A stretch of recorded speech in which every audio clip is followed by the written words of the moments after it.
Hello everyone, so we're going to start with our classic vase and start by putting in your flower food, give it a stir and then trim the ends.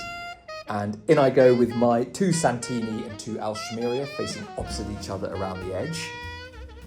Now we have some Solidago, which I'm also facing opposite each other, a tiny bit more centrally, and now my Grevillea even more centrally. We'll pull its branches out a little bit.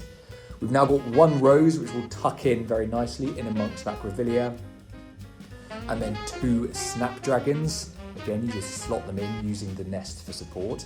This is called a Pasta Carbonara. Very exciting flower, absolutely love it. Tuck it over the edge. And then we have a carnation and finish off with this magnificent butterfly ranunculus. Really beautiful. Moving on to the flower frog. So I've got a nice stone low vessel here. And what I'm going to do is we're going to start with our rounder flowers. So in this case, I've got my rose and my Pasta Carbonara, and I'm putting them at different heights. Now I'm going in with what I might describe as my secondary or supportive flowers, and they are my Santini and Alstroemeria. They're stems with multiple heads.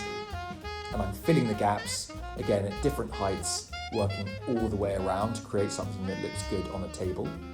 Now I'm going in with some architectural stems, which is my snapdragons, which just creates a little bit more height. And then this Grevillea, or my foliage, I'm now using my Solidago, dotting it around the bottom to kind of cover up the frog a little bit.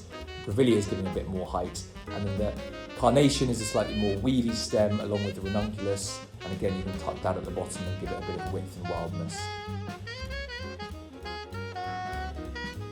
Finishing with our bud vases. So I've got 3 lovely glass bud vases here.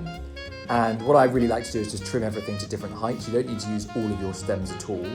So I use my Pasta Carbonara stem, nice and tall, creates a really nice look.